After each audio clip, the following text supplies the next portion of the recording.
tomorrow the investors that we have or that we've been in due diligence with, I think we'll have kind of final word on that, and we'll make sure that the terms are in alignment, all that stuff.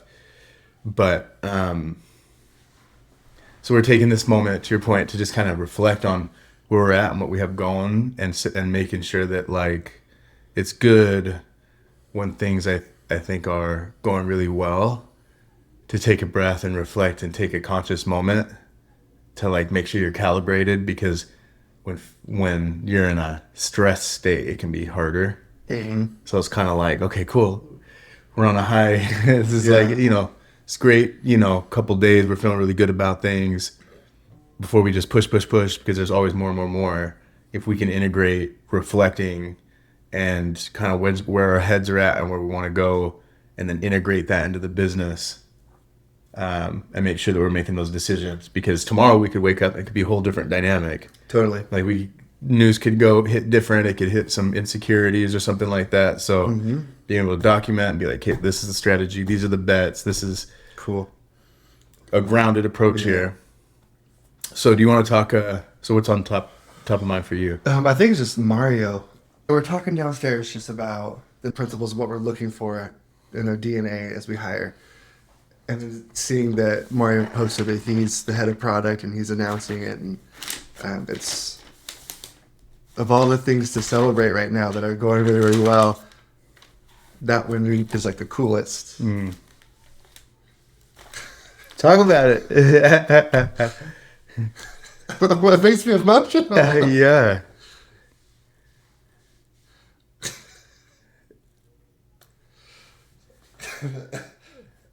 I think it's good. I mean, it's real, because I think for me, it's I think that in corporate culture and startup culture and everything, there's a lot of buzzwords and empty words that maybe resonate with or get people excited about the promise of something that is really just like a ploy for, it's a bullet point on HR to try to resonate with values, or it's like not authentic, it's not sincere, because ultimately it's rooted in the objective of just optimizing profits for shareholders short term. And I think that for us, using Mario as an entry point to everything that we're doing is Mario started out in account management, like the hardest issues that we had to solve. Mario, we didn't even ask Mario to go take him head on. Mario stepped in and started solving it without anybody asking, because it was just the right thing to do, and because he believes in the vision and the goal of what we're doing. And honestly, I think he'd throw his weight behind anything that he thinks had a chance at making the world a better place. And in that he can be a part of it, and he just all in went for it, and just through thick and thin, through so many moments where if I was in his shoes, I would have quit 100%. I would have been like, see ya. Yeah. Like, he had every excuse to, every reason to, and he stuck through it, and he created value for the company, and he operated in every part of the business. You never once said, hey, you should look into honing your skills on product and actually take these classes outside and get these certificates and train this way. He just did it. He asked for it, he made it happen. He's found time to do it, and transformed product at Joe by taking that, that started by him thinking, I want to make good on these relationships with product. And now he's stepped into head of product. So it's like, that's the type of person that we want. I feel like that's the type of company that we want to build as we're thinking about hiring and how do we scale that. He's just the embodiment of what we want to make as a possibility at Joe. And he didn't come from a Stanford MBA product manager, drop in with that and thinking like, I'm just going to be the next whatever. It's like, I think our DNA of, we're just showing up, like, if your superpower is good intentions, then the if we can create the conditions for that talent to then express and go after that, like everybody can create immense value. It's just about alignment with purpose and finding the place to add the most value. Yeah. That's my takeaway on it, just as we're thinking about it. But so you had a second to gather yourself. What do you think? Yeah, what are you thinking? Man, the way you said that, it's great description of Mario. And then just for what he did, like just not just big picture, but then just the skill sets, the technicality of he's been able to bridge business objectives with product to engineering, create a whole system and process for executing that while still like taking support calls and training support people to this day. It's incredible. And just the fact that he was able to, while doing all that, take classes, just incredible. And help build Food Oasis, the nonprofit. And I never once heard him complain. Never complained. Taking calls on weekends, taking the hardest calls, taking the heat, just putting out fires, and just nothing ever ruffled his feathers. He just, the calm in the storm, just steady Eddie, just like, all right. He never took an objection for a no or an ending. Yeah. He always... Dude, oh my gosh, and he's so good at like just not taking things personal too. Mm-hmm. He doesn't get into he doesn't get into his ego about stuff. He's just like, okay, like if there's a problem to be solved, then let's solve it. Let's just make it better. It's all good. He's just so good at that. Not finger pointing. He never finger points to try to solve a solution. He just goes after, here's all the things I can take responsibility for. Mm-hmm. Yeah, it's incredible. It's wild. Every time we are going to hire somebody, I always say, can we find another Mario? Yeah. If we had a company full of Marios, that'd be awesome. 100%. And I feel like, I wrote in that post, like we wouldn't be here without him. I feel that way. 100%. 100%. I don't know if we would be. I know. If we didn't have Mario, it would have been like, oh my Lord. So shout out to Mario, man. We got to get him on. Get him on this. But we've been doing a lot, and maybe that's a good segue to like the reason why, because our intention was to do this on a regular basis and see this unfold. And I think we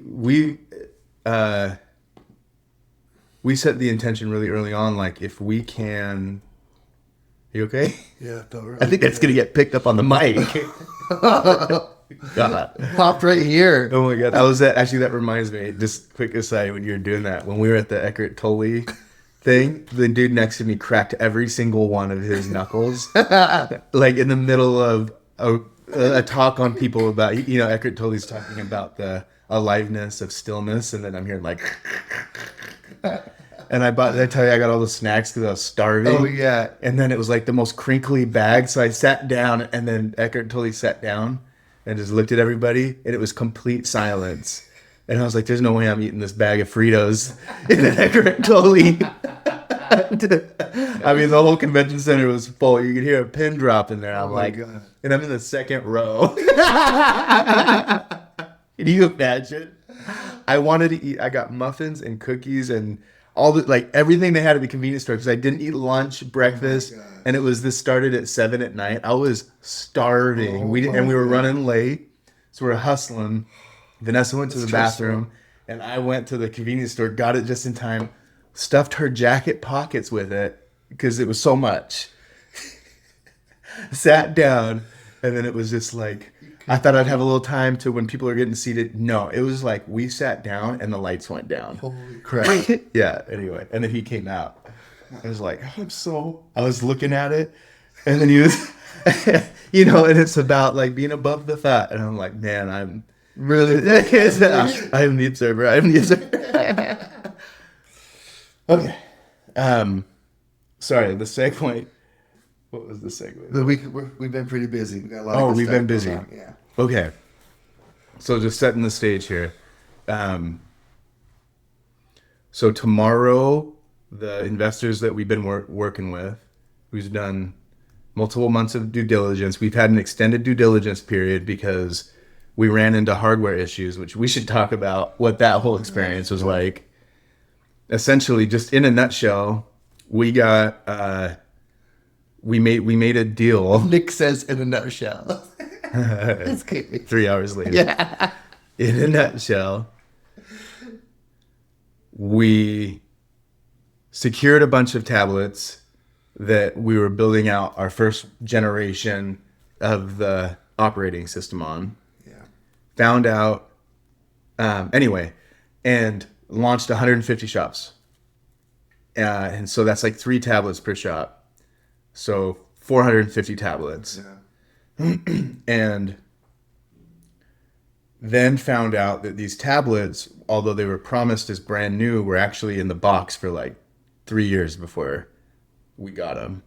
And so by the time we deployed them, they were at the end of their life cycle. And the engineers from the tablet manufacturer told us that, so anyway, so that's like actually a really big deal because the performance would start to severely degrade at the end of their life cycle. So we had 150 shops out, everything's looking really awesome, and then all of a sudden, like overnight, we start seeing like a 25% failure rate in the hardware on a rolling 25%. These just segments. So all of a sudden, we are just starting to touch cash flow positive. We have very little money in the bank, and now we have a huge threat to our business. We have to pause everything that we're doing overnight, stop launching shops until we can find a new hardware provider, launch on new hardware. And so we had to make the decision, we're not going to deploy any more shops that drive revenue, that, during this period where we're anticipating fundraising soon, which is going to restart the clock on our traction slides. We had to just make the hard decision to we're not going to do this until we get new hardware. Took us until mid-February. So for 4.5 months, we didn't launch any shops, and we were just trying to tackle and swap out and spend more money on hardware to make sure that we were creating good experience for our partners. Huge challenge. So then at the end of that, during a period where we're looked at by an investor that we feel like is a really great fit, they're vertical SaaS. They at least signaled that they're kind of oriented around purpose and have some DNA around philanthropy and things like that.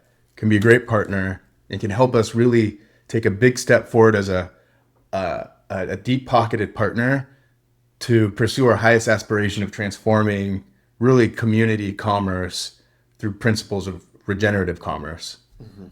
Starting with the coffee ecosystem, root to cup, all that stuff. Yeah. So this extended due diligence process, I think that's important. That's all really important though. Yeah. That extended due diligence process Very well said. is finally coming to a conclusion. It needed to be extended because we had to demonstrate traction during the due diligence process, which is atypical. Yeah. And so there's so much to unpack here, like how we onboarded an onboarding team and trained them in 30 days, and now they're launching what will triple us over the next year without any funding. The support team that started rocking and rolling, we did that while being down our most senior operations person who we paid, or who is in Europe on is it an MBA? It's like an MBA, but for NGO essentially. Yeah. And, so it's been an extremely dense 60 days, and that's why we haven't been doing these. Yeah. When you say it like that. Yeah, because we've had to reorg, ramp up, train Brian, we trained 5 new people, had to move away from 2 existing folks. And that's a lot. That's the majority of our operations team has been here for less than 90 days. Yeah, it's wild. Holy crap. Vanessa stepping in as the chief of staff, taking that, making it Oh, it's happen. been massive. So we haven't been able to do these for that reason. The intention of this series, and we have all this catch up to do, is I think one of it is to be a forcing function to stay in integrity around alignment with our purpose and vision. And I think it was important to us to make it explicit and document it before we got funding and stuff. Because I think that our whole philosophy is about pursuing alignment with the truth of things in pursuit of creating systems that bring balance and are equitable and all that stuff. And that's a lot easier to, I think it doesn't ground us in that as, like we could lose grip of that. Like I think if we're taking funding, I think it's important that we're getting to that point from really pushing ourselves to be authentic and transparent and clear on our intentions, and then build systems around us that keep us in integrity on that. So in terms of how we hire up at this next phase, who we bring in, who we take money from, all of that really matters. And we haven't always, we've only become really conscious around this and moving in this way for the last couple of years. And so we have misalignment with a lot of folks, perhaps, that we're here for the first step of the journey. I feel like too, again, those Monday meetings where we do set aside that time, how we're able to, I feel like, reconnect on the important things is so important. But moving forward, I feel like the changes that we've had in ourselves and in the company are now attracting different relationships to us through being our authentic selves. Like, super excited the more I see about Obis and watching the film notes with my family and stuff. It's so cool. Like, I feel like we're just not just stacking wins with launching shops, but we're creating really great connections with other people that are conscious entrepreneurs. Totally and excited for our visit tomorrow at Delano's and how we can bring together these important people in the industry to really make a difference and an impact. And I just feel so I feel so empowered, and like we're just bringing. I'm so excited for who we hire, who we bring on, and how we grow the company as we keep doing it with integrity. To your point, because it's going to be a really cool company, especially if we bring in not just a lot of Amarios, but other unique differences, but a lot of those skills that Mario has to be awesome. Yeah, well, I think that's the thing. You know, we were talking about that. I think it's important that we are intentional on with our hiring, that we apply this first principles thinking, and we think about values alignment in every little thing, no matter how small. So for me, what's really coming into focus on recruiting strategy, and I think I've been thinking about this because it's been, now we're thinking about hiring up, and it's in the model and the business model, and how do we make decisions on who's at headquarters and who can be remote and, hybrid or in-office work structure. And when does that make sense to need to be in person versus not, and just the pros and cons and, the balance between access to a bigger talent pool when it's remote. But there is, I think, very clear importance around certain roles early stage. You got to be able to make decisions and circulate energy super quickly, at least for how we work. For me, it's about having conversations, throwing diverse perspectives against the wall and seeing what resonates, and finding the common truth across all of that. So the profile or how we hire, what the whys are, I think with that purpose first lens and being like, culture fit is about seeing common vision and being aligned with that and being motivated by that.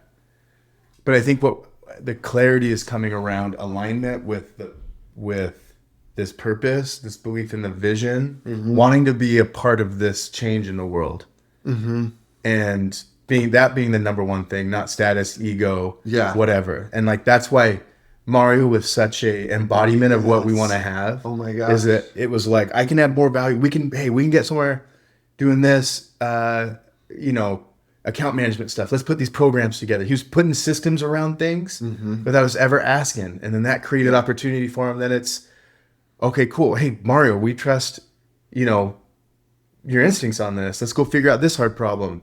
And he just grew into that. And that's what's important, I think. So you can have people that disagree and all types of different perspectives. Culture fit isn't, do you get along with the people that are already at the company? Culture fit is your number one that you want to create this kind of change and be a part of building systems that serve everybody and show that there's a way to do this where it's not zero-sum thinking, it's not competition, it's all that. That's what I think it comes down to. I think that, nailed it on the head for sure. It's, create the change for the greater good.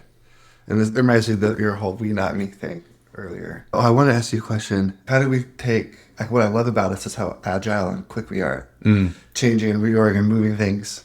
How do you think we keep that as we grow bigger? Like the functions in the overall structure in place. Is that what you're referring to? How we make decisions and stay agile? Yeah, like, because we've had to navigate global pandemics and crazy economies that seem to shift overnight sometimes. And I feel like one of our strengths has been able to be agile and shift and move things and whatnot. And I think that's a huge strength of ours. And I know at some point, that your corporate inertia gets so big, it's harder to change. What do you think? Have you thought about it?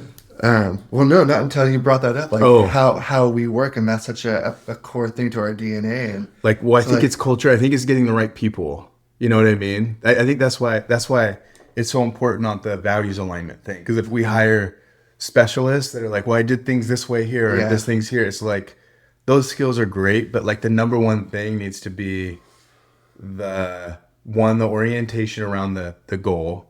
I think that it needs to be around the skill sets of being able to tolerate high degrees of ambiguity, to be action oriented. And then after that, I think that everything is sort of we bring together complementary skill sets. So some folks might be really detail oriented, other people think in frameworks. You know what I mean? And I think this is where Vanessa brings a ton of value to me, because at the end of the day, now she looks at all this stuff and thinks about people's strengths, weaknesses, the chemistry of the group, she sees it through a people first lens, that's cool. Which is super helpful. Like these systems in terms of a people first lens instead of, I think that where we have complement like you and I is I can't hold that many things in my mind at once. So I have to get these simplified, distilled down frameworks to keep things coherent so that the way that we talk about things in our messaging and sales conversations and support and the product and the messaging is all consistent. It's too many details to try to, but I think that you're able to see things, like visualize things. And then I think Vanessa right now is able to then seize it from people's competencies and skill sets and how that works. Like we moved Juanita to onboarding. It's like, hey, here's who's really strong. Here's the leaders on these things and how they can just how to nourish that, how to create the right culture around that. I think it's just, that's the big unlock, because that's, I think, the thing that is resilient. And then the way we structure it, we can't compromise on any of that on especially like the director level, any leaders. And then we empower them to make the decisions in their functions. So that then if things change, we were talking about the conversation with Brian. I know that Brian must get frustrated sometimes because he'll ask me simple tactical questions. And then I respond like here in this type of thing. In a nutshell. Okay, here comes one of Nick's nutshells. Because it's like, it's not about what I think we should do. It's about if you are aligned with what we're trying to do and the principles that we're moving on, and I feel confident that that's true, then then it's about delegating and empowering you to make the decisions on your domain of the business, because you know it better than I do. Like we're not trying to be the smartest in the room. I think that's why for us, the authenticity piece is so important and the integrity piece is so important, because people trust us to be making decisions for the betterment of the group to the best of our ability. So it's like we don't fancy ourselves the next Mark Zuckerberg or something like that, which bad example because I don't respect a lot of what he's doing right now. But like, it's not about the highest IQ; it's about the highest EQ and the most high integrity intentions. And it's like we're gonna, to the extent that we are bold and courageous in favor of building systems of mutual prosperity, and we show up with our hard hat and a lunch pail every day. And I think take that like working class background that we have to just be like, we don't need to have all the confidence in the world in like, can we do this? Because I think you have to be an egomaniac to be like, we're going to change the world. Yeah. And be like, because of me or us. It's like, no, it's like, but our intention, I trust our intentions. At the end of the day, it all comes down to like the philosophy of why we pursue alignment. Yeah. Not money, not short-term goals. It's just like, we're just going to try to align with the truth of the universe to build these systems. You can look at regenerative farming practices and see, hey, this is like a healing way to do agriculture where people can eat and it doesn't strip the soil of all the nutrients and create dust bowls. It, like, we can meet all of our needs and we can live in harmony with the earth and we can heal the planet. We should be taking all of the intellect that we have. Yeah. The thing is, we think that intellect is the only thing, but like the heart, like wisdom, being in alignment with the truth that we're all connected. If we can create quantum computing chips and we can create AI that's going to shape our reality for the next 40 years, I think that being authentic and being in alignment is not just good business. It's like imperative. Yeah. Like that's the difference between like, how could AI be disaster? It's like, how could AI save us? AI could save us if we apply these intentions of connectedness and not fear, and we're able to create the systems that free up our ability to create, express, and connect. Like those should be the measures of well-being in society, not GDP and not like stock market rates and all that. So I think that's what we're, in our own way, with what we can do, be the change that we wish to see in the world. And I think that's what we've been trying to do with Joe. And the moment that we started stepping that direction, things have come into alignment so quickly. We were in such dark spots trying to operate things from like a more conventional playbook to then being like, okay, well, what if we just take a step back and we say, how can we just create systems where that's for the we, not the me? Man. And just real quick, how grateful is it now are you for those hard moments that... Because I was just thinking, like, if we didn't go through all of those, would we have gotten to this point now? And I feel like it was the lessons and the suffering along the way that got us to this conclusion almost. Let's debrief on the Stripe conversation. Oh, yeah. Let's debrief Stripe conversation. Yeah, so Stripe is the payment processor that we use since we started Joe. And we had a really cool opportunity to... we were invited to speak at the Friday Fireside Company All Hands. And we were interviewed by the founders of Stripe, John and Patrick Collison. It was a cool opportunity to talk about what Joe is, and it'd be fun to actually talk about just our process going into that meeting. How we kind of struggled with, when people ask, what is Joe? There's so much, and it's like, well, where do we start? Is it depending on the audience? It's about context, long-term vision. It's hard to know what the perfect answer is, but I feel like through all of that, it got us to a really cool endpoint. So why don't you talk about your process ahead of it? Yeah, so I think I got really nervous about jumping on there, and I struggled, I think, the week before with just feeling like an imposter syndrome sort of deal. Because I feel like it's a big deal to talk to the entire company at Stripe and share about our vision and what we're doing and how we're using Stripe and how we would like Stripe to kind of change or do things that can help us in our business more. So maybe feel kind of insecure about feeling like I had the authority to be there in the space.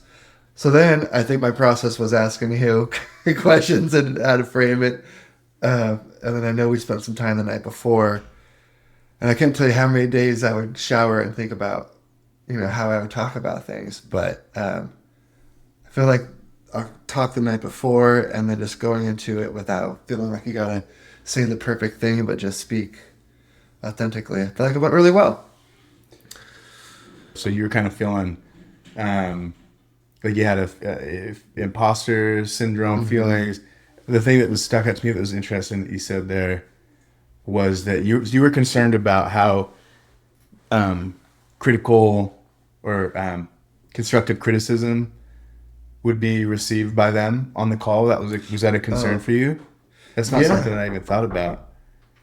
Yeah, I mean, I know that they ask for it, and it totally makes sense. I know that constructive criticism is what I always ask our partners for. Because we want to know the ugly, especially because if we don't know, then we can't change anything.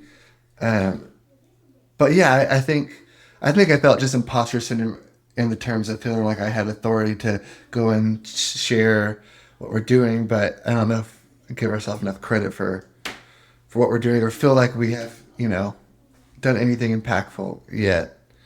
So you were concerned, or you were having doubt, like, do we deserve to have a platform like this and have this opportunity? Yeah. Interesting.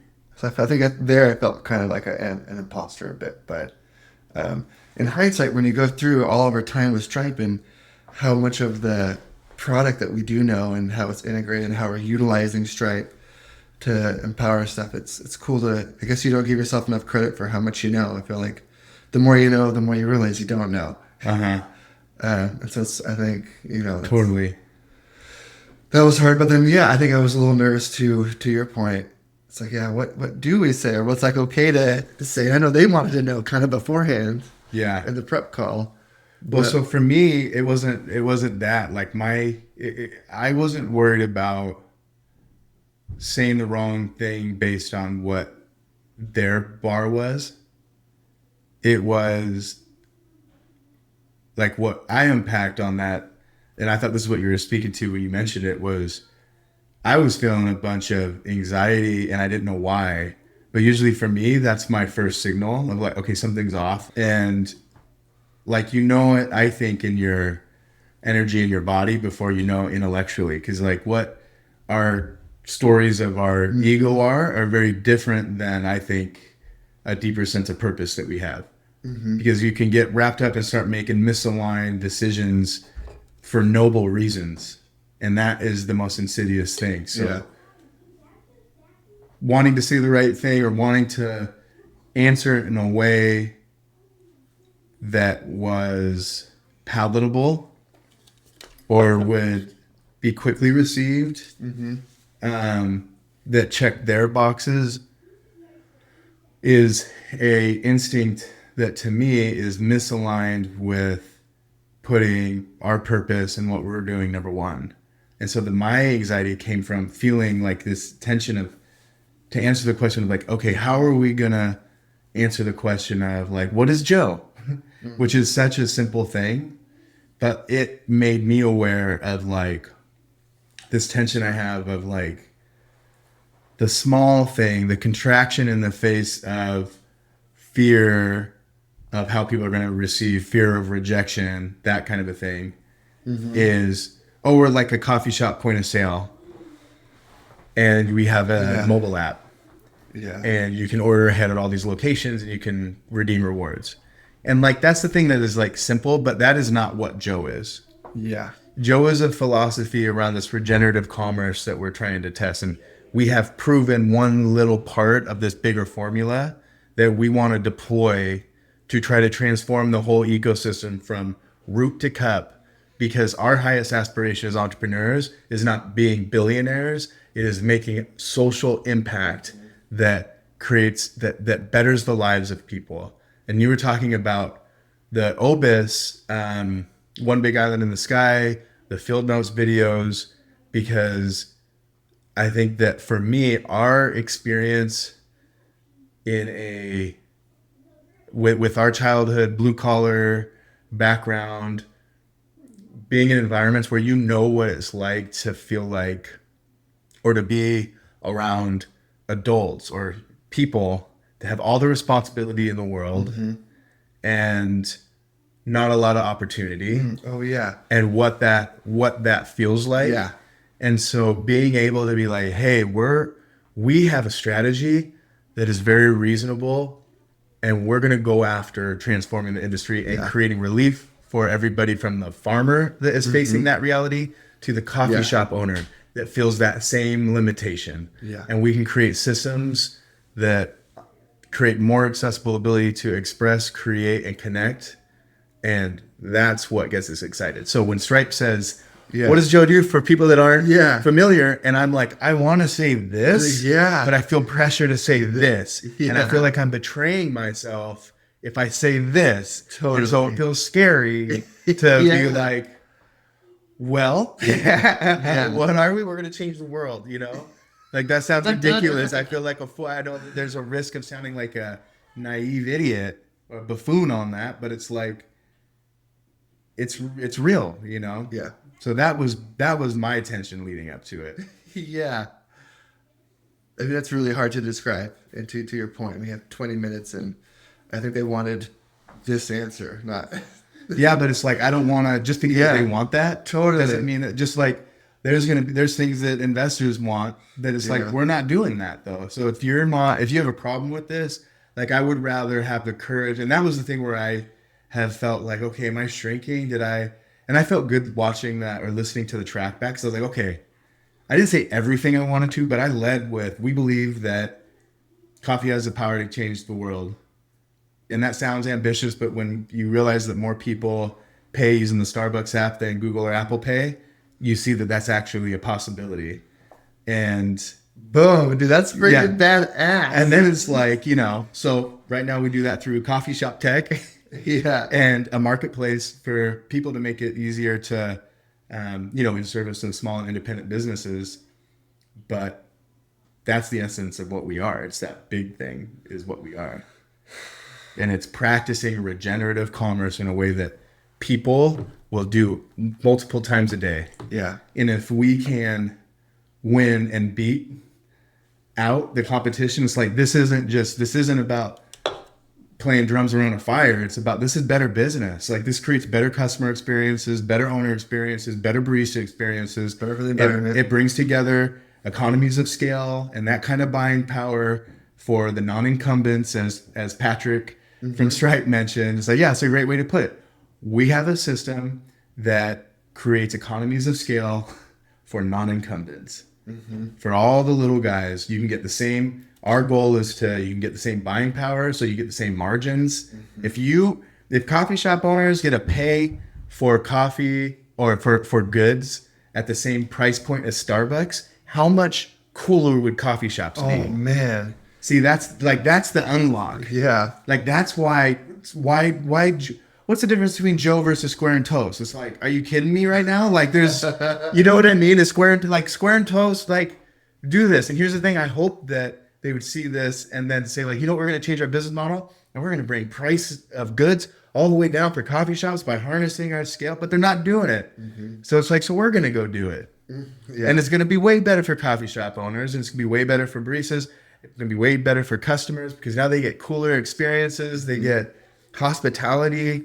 Owners can invest in having more baristas on shift, not less, paying better, opportunities to pay for insurance. Having more coffee shops or other business. I mean, they can do so much. Yeah, just the more that you have your Maslow's hierarchy of needs on that base covered, the more emboldened you are to take risks with your expression of your business. And that is a better world to live in. Yeah. Well put. So let's talk about just how the actual conversation went. And I feel like, man, I have the video. Maybe we can splice, and I asked them what we have permission to share. Oh yeah. I think it's fine, especially when we, the little things it's like, they're not talking about their business or anything like that. But,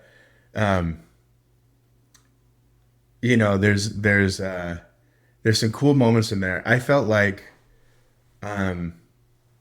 So the way that the agenda went was started with the big why joke question, which is like the scariest question. It really is. And I know it's all, Yeah. all the conventional wisdom is like, have your little elevator pitch and all that stuff. And it's like, okay. I feel like we're just constantly evolving. That Yeah. way too. We've been on this. Well, and it's not even evolving though. It's like, we are, the energy of what we're trying to build has always felt the same, has always been the same. Understanding how to articulate and express that in a concise way is something that we're getting better at and getting Yeah. closer and closer and closer to. So I think there's this paradox that we have of like the bigger or the closer we get to our vision, the bigger that it sounds, the more secure we feel because it's more in alignment with the reality that we're pursuing. And we know this thing from the smallest minute details up to the biggest scale and the mechanics of it. Dude. And it's like it's obvious to us because we know where the pieces are. We know the dynamics of it. Yeah. Well, I love how you said that because the energy has never changed, but I feel like we're finally. It's not just seeing and expanding into the vision of it, but I feel like, correct me if I'm wrong for you, but like we're believing it's doable. Like how we're attracting feel people, like it's possible. It's Yeah, possible. I totally. feel like we're absolutely going to do this with just how we know the business is built and just how the things all work. I just Yeah. feel Well, like nothing's impossible. yeah, because I think it goes back to what you were talking about. Like the only thing that shifted there was, and with the building of public stuff, it was exactly that. It was the instinct of like, we got to have the courage to express this and just trust Yeah. that it's going to resonate. Because I think the issue before was we would do what I think is common that I see in coffee shop owners all the time, which is in the face of fear or ambiguity or whatever, you start questioning yourself, your own competency. So you get smaller. So it's why coffee shop owners, even though it's like we can grow your sales 30% in the first year, are like, well, talk to me about, can we save 10 basis points on processing? Because it's like fear makes you contract into what you can control. And then your just dream and your vision and what's possible, how you view yourself gets smaller and smaller. And so I think making conscious decisions to go the other way is what shifted in the business. If one of the biggest things to your point is they're in the fear mindset and talking about how do I save basis points, and we're like, well, just look at what's going to happen in 12 months. I see this a lot. Like, that all sounds great. Don't know if it's going to happen. And so they go for what is certain is Which is the small savings. savings. But so my idea. Well, savings is big too, though, on that chart. But my point here is, if what we're going to solve, if you're saying that, what we're going to solve is the fear. Can we, as we have these, whatever, can we front these? Well, let's name what the actual fear is so that we can solve for it. We talked about with Brian a lot, and I think there's this, and Jennifer at Toronto named this as what they called the even keel fear, which is I'm stretched so thin across all these different things. I'm putting fires out all the time. I feel like I should be making more money and taking home more money, but I'm not. I'm not sure why. Like I haven't talked to a single coffee shop owner that actually knows their percentage of Same. promotions or what their promotions are as a percentage of their loyalty attributed revenue. They're paying thousands of dollars a month on a thing, and not one of them has been able to answer that question. From multi-location chains to single. Jason of Better Days is the exception. Yeah. He knows that shit down to the penny. Everything. Yeah. So and that's why he's so revved up about what we're doing, because he saw the impact of it with precision. Yep. Because he knew the pattern. He's like, this is what I would expect with Square, and this is what I'm getting with Joe. Dude, this one's so cool to hear. Get those texts from him. So for everybody, We're just defining what the actual fear fears is. are. Yeah. So not people don't actually know this. So I think the reason why I was talking about the loyalty thing and the fees is I feel like there's just all this uncertainty. Like the fact that they don't know that, it's probably their biggest expense. The biggest expense that coffee shop owners have after labor and goods is probably loyalty. And they don't know what it is. They're not actually thinking about it as a percentage of their loyalty attributed revenue. And so, so I think that creates the conditions where it's like the knowns become highly elastic. It's why payment processing in person is so elastic, even though it's not the biggest impact on the business. Saving a couple $100, but it's like I can bet I know that. I have confidence on that. Yeah. Dude, I think you're nailing it on the head. So I think the thing that this is why it's like the elasticity is like, hey, well, we don't make money on processing. We're not a point of sale. We don't make money on processing. That's why we did the video. Yeah. That's why, it's like, that's not how we make money. We make money on the growth of the category. We're aligned. We don't charge subscriptions because we're aligned. Our intentions are to create systems that are better for everyone. And it's just the hardest part of the job is trying to do that in an environment of fear and mistrust. Mm-hmm. And we're creating a trust and creation platform that frees people up. And it's foreign to people. This isn't stuff. It's like, okay, what's the catch? It's like, there's no catch. We're just trying to get better at doing that. Mm-hmm. And that's it. So I think I think that social proof, growth, raising around, it's just give me reasons to trust it. Yeah. And then help me understand this model. So as we get better at all those things, all this stuff comes easier. I don't think we need to do gimmicks and stuff around it. Mm-hmm. I think it's just like, there is a truth that exists here. And as that is more and more evident, it will just snowball. Mm-hmm. That's why we're getting referrals. It's how we grew through referrals. It's just going to be, it's self-evident once you experience it. Yeah. Man, that's cool.